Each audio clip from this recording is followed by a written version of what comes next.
Today, the topic of discussion is on moment of inertia, that is Engineering Mechanics, Module 4, Part 3, ESME 301.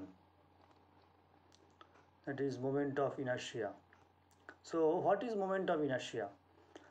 So, it is the moment required by a solid body to overcome its resistance to rotation.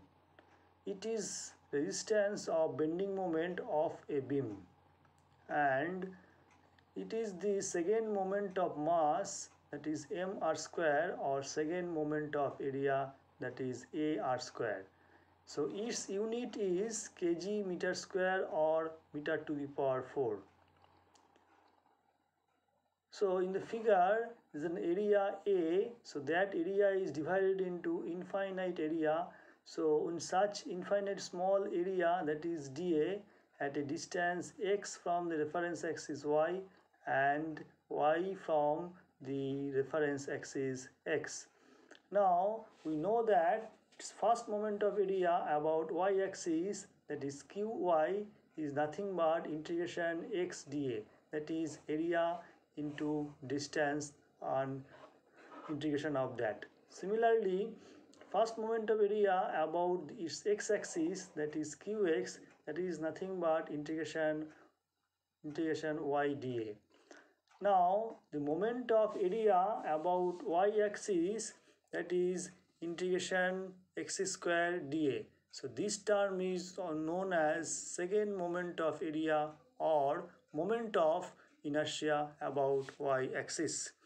So it is called iy, that is integration x square dA, and ix, that is integration y square dA. So equation 1 and 2, this is known as rectangular moment of inertia of the area.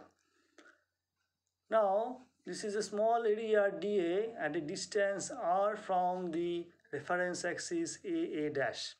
Now this term summation r square dA to cover the entire area is called the moment of inertia of an area about a dash axis. Now perpendicular axis theorem, it is also called polar moment of inertia. So the moment of inertia of a plane area about an axis z perpendicular to the plane and passing through the interaction of the x and y axis lying in the plane is equal to the sum of the rectangular moment of inertia about x and y axis. So this is nothing but iz or j equals to ix plus iy. So in this diagram, in this figure 3, it's a small elemental area, that is dA, that is at a distance x from the reference axis y and y from the reference axis x, and r is the distance from the pole. So we can write the polar moment of inertia, that is iz or j, is nothing but integration r square dA. So r square is nothing but x square plus y square. So iz equals to integration x square plus y square dA. So if we split the term, that is integration x square dA plus integration y square dA. So this is nothing but iz equals to iy plus ix. So iz equals to ix plus iy.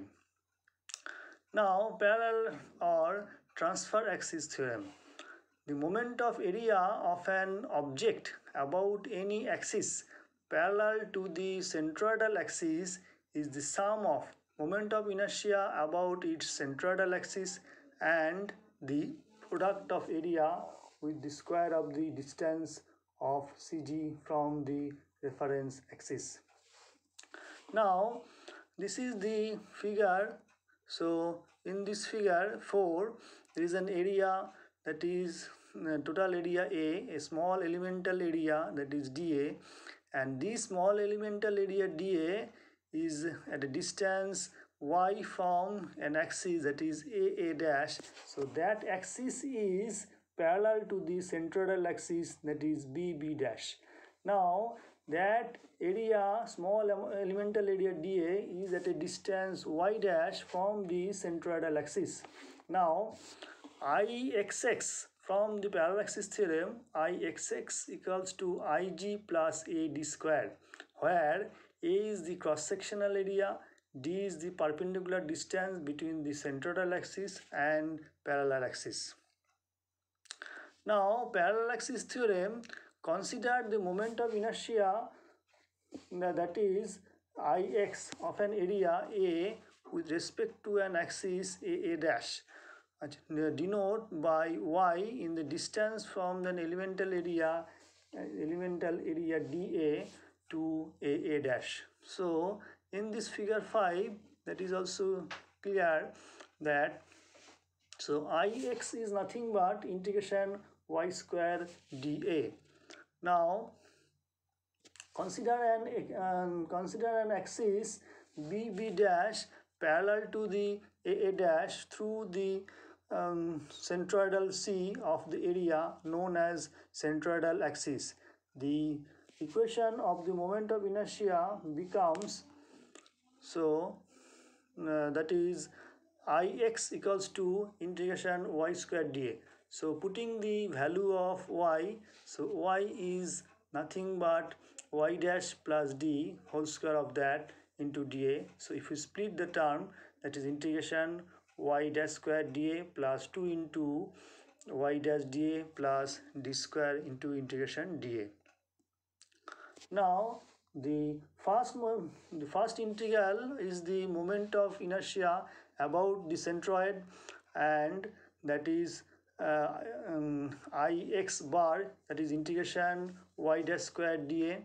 So in the second component of the is the first moment area about the centroid, that is y dash bar A, that is nothing but, so y dash bar AR equals to 0, so the whole term, that is integration y dash dA equals to 0. And the modified equation obtained with the parallel axis theorem is nothing but, that is Ix equals to integration y dash square dA plus 2 into integration y dash dA, that term equals to 0, plus d square integration dA. So finally Ix equals to nothing but Ix bar plus d square. Thank you very much.